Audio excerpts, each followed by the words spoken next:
Last time on the Skip and Josh podcast. On my PVR at home, I still have the one shining moment from like, I don't know how many years ago it was already, when Duke won their last national championship. Justice Winslow, Tyus Jones, I think I may have that as well. It's still on my PVR right now. Yeah. And I watch it from time to time. And if I don't have that on my PVR, I have it on my VCR. Because I have about 10 one shining moments on a videotape. The Skip and Josh podcast is on now.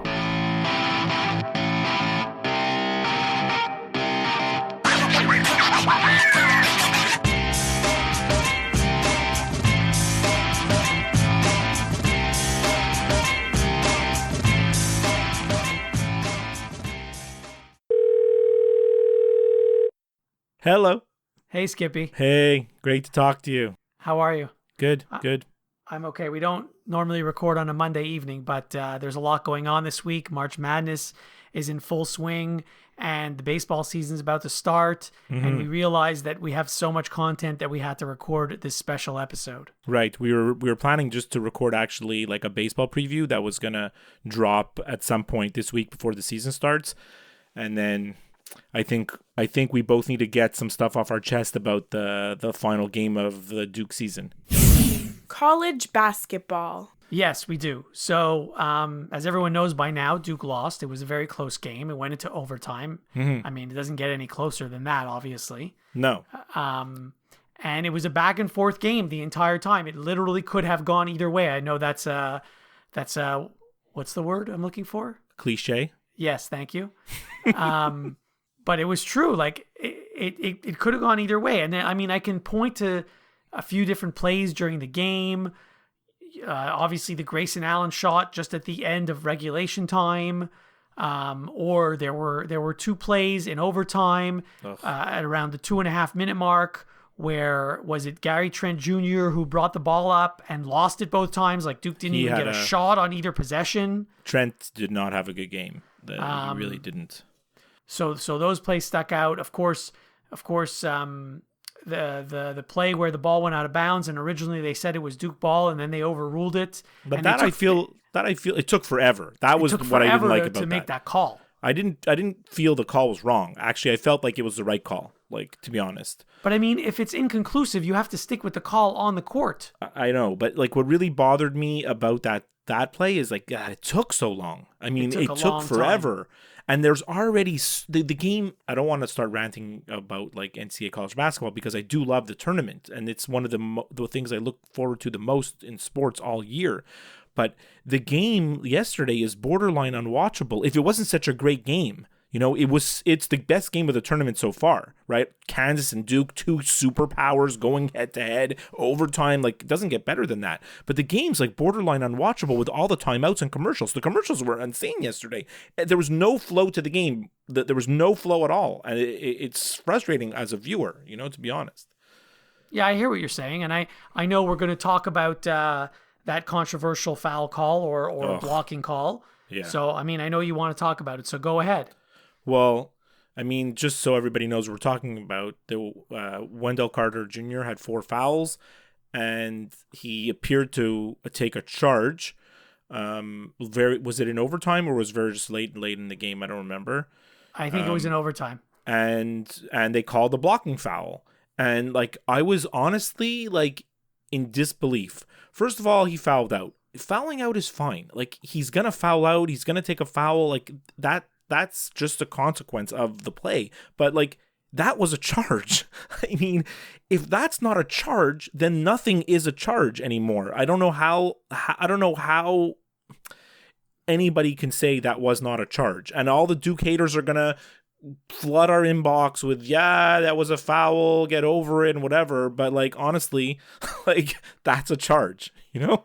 I agree. It was a charge according to the definition of what a charge is. He had both his feet planted. Yeah. He was not in the restricted area, whatever that is. Well, the restricted area is out of the little semicircle. Well, he was not in the semicircle. He was outside of the semicircle. Right. And I heard Michael Wilbon today saying it was a blocking foul because his right foot moved. I'm like, Wilbon, get with it, buddy. Like, that was a charge. You know? Like, it was a charge. But since we're on the topic of fouls, it's a judgment, but it's a judgment call. It's a judgment call, and sometimes the refs get it wrong. And Duke has been more on the receiving end of favorable calls than bad calls going their way in our lifetime, let's just say. That's for sure. And by the way, that didn't decide the game because there was still time for Duke to win it. So I'm not even using that as an excuse. Look, I feel a little bit vindicated because, not vindicated, but in our bracket challenge, I had Kansas over Duke going to the Final Four. And I told you at the beginning of this whole thing that I didn't feel that this was a championship Duke team. As loaded as they are with talent, all the freshmen, Grayson Allen, I just never felt like they had that magic feeling like we had a few years ago, that they could go all the way. And part of it is that they're all rookies, but that's just one part. The other part is I never felt like a team playing a zone defense like that is going to win. You know, they went to a zone defense because they couldn't play man-to-man properly. So what does that tell you, right?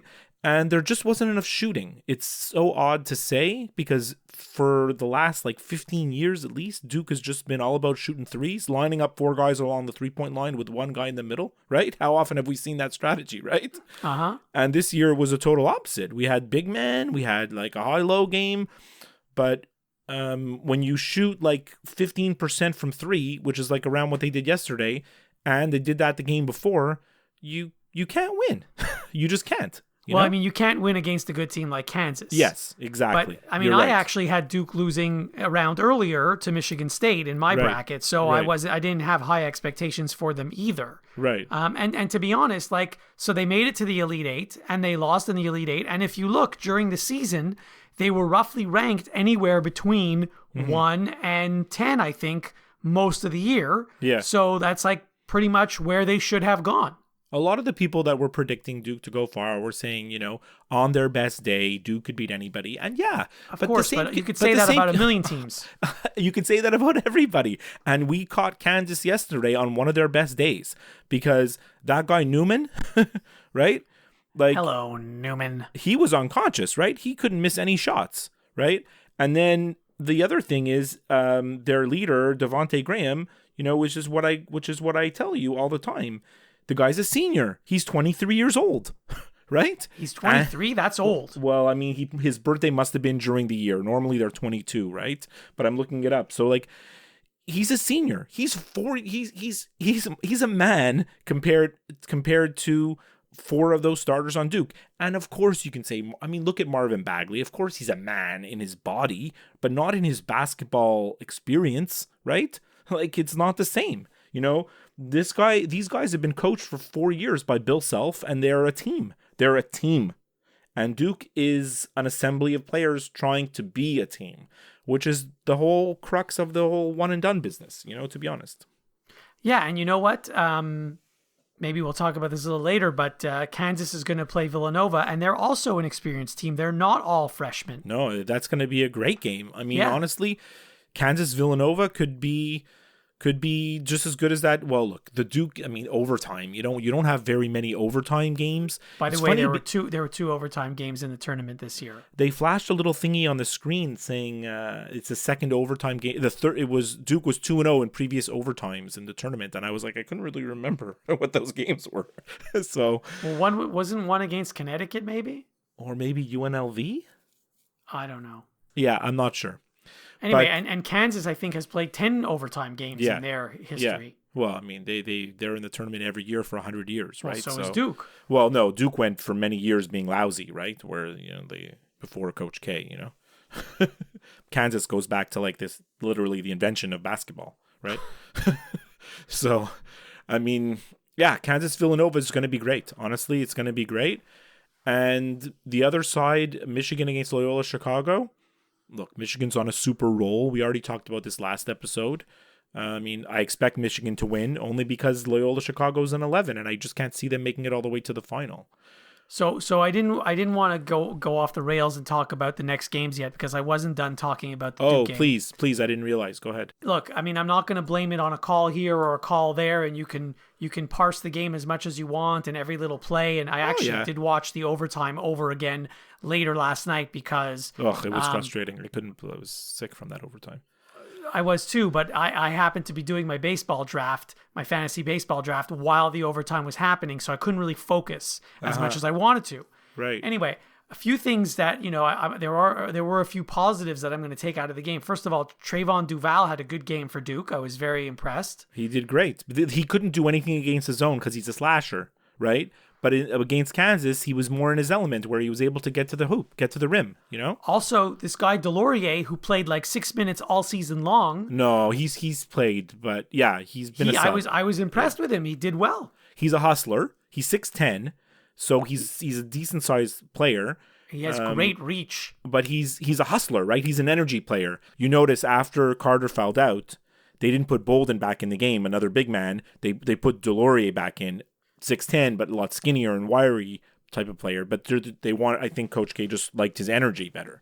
The truth is, the first time when they sat Carter when he had 4 fouls and they brought Delorier in, Duke was actually playing better. And I was saying to myself, just leave him in there. Why bring Carter back? Well, the thing is, Carter and Bagley are so similar in that they want to occupy that same space and do a lot of the same things, right?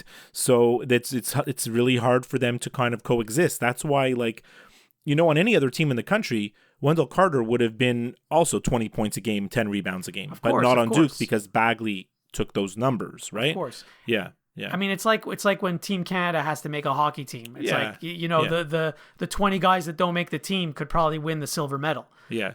Look, the game, honestly, it was in Duke's hands. They had the ball with under 20 seconds. They held the ball for the last shot. They got a good shot off. It bounced around 600 times on the rim and it just fell out. Honestly, that shot by Allen could have easily just went in and it didn't.